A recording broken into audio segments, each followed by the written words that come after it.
السلام علیکم ورحمۃ اللہ وبرکاتہ۔ اور پھر اس کے بعد جو اگلا جملہ ہے، جو تمام جہانوں کا پروردگار ہے، رب العالمین، تو اگر غور سے دیکھو تو یہ پہلے جملے کی دلیل ہے۔ جیسے الحمدللہ کے معنی ہے کہ تمام تعریفیں اللہ کی ہیں،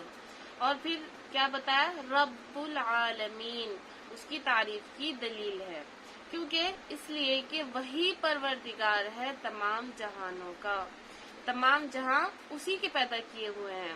نہ صرف پیدا کیے بلکہ ان کی پرورش کرنے والا اللہ تبارک و تعالی ہے۔ ایک تو ہوتا ہے پیدا کرنے والا اور دوسرا ہوتا ہے اس کی پرورش کرنے والا۔ پرورش کرنے کے معنی یہ ہے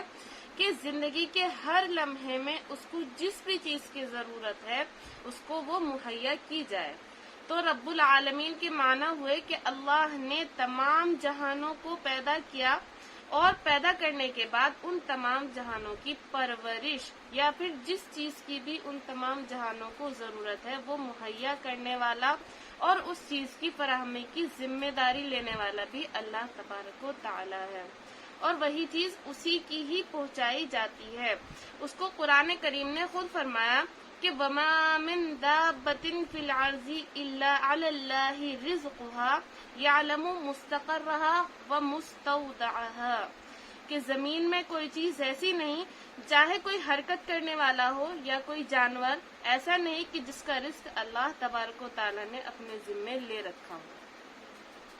اور وہ رزق اس کو پہنچاتا ہے اور اسی جگہ پر پہنچاتا ہے۔ تو رب وہ ہے کہ جو اس کی مصلحت کی خاطر اور اس کی حکمت کی خاطر اس کو فائدہ پہنچانے کے لیے، اس کی خیر خواہی کے لیے ایسے اقدامات کرے جس کو اس کی ضرورت ہے۔ تو باری تعالیٰ تمام کائنات کے لیے، تمام جہانوں کے لیے اسی طرح کی تربیت فرمانے والے ہیں۔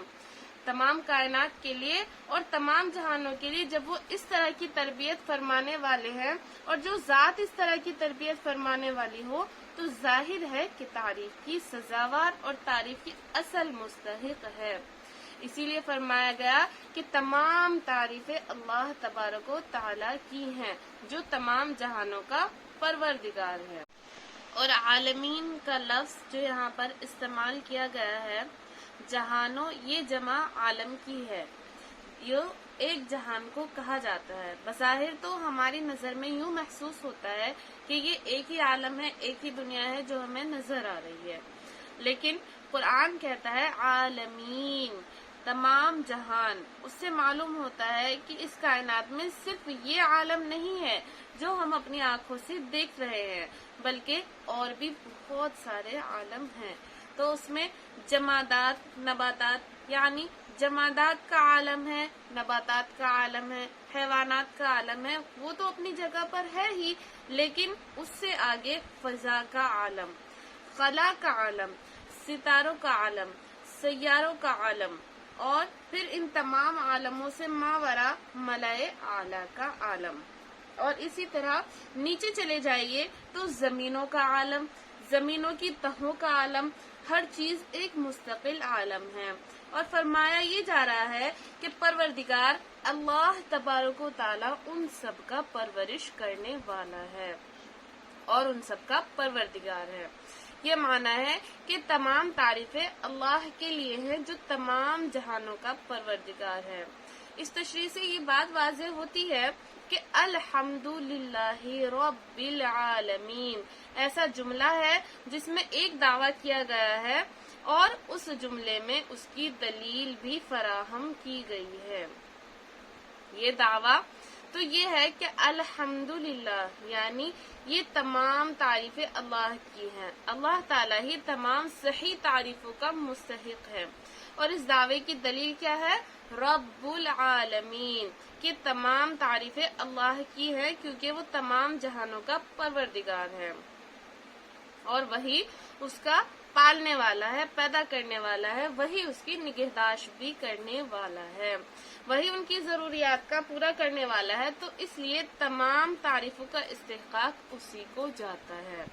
اور کسی اور کو حقیقت میں تعریف کا استحقاق نہیں جاتا۔ اس کی مثال یہ سمجھیے جیسے ایک لکھنے والا کوئی اچھی تحریر لکھتا ہے، کوئی خوبصورت تحریر لکھتا ہے تو وہ لکھنے والے کی طرف منسوب ہوتی ہے، اگرچہ حقیقت میں لکھنے والے کے ہاتھ میں قلم ہے جو لکھ رہا ہے، لیکن کوئی اچھی تحریر لکھی ہوئی ہوتی ہے، کوئی اچھی تصویر بنی ہوئی ہوتی ہے، کوئی اچھا منظر نظر سامنے سے آتا ہے اور کسی نے کوئی سینری بنائی ہوئی ہوتی ہے تو آپ اس کی تعریف کریں گے، تو تعریف اس شخص کو جاتی ہے جو اگر کوئی بے وقوف یہ کہنے لگے کہ یہ تو تعریف اس قلم کی ہونی چاہیے یا اس پین کی ہونی چاہیے جس کے ذریعے سے اس نے یہ تحریر لکھی ہے، یہ سینری بنائی ہے، یہ حماقت کی بات ہے،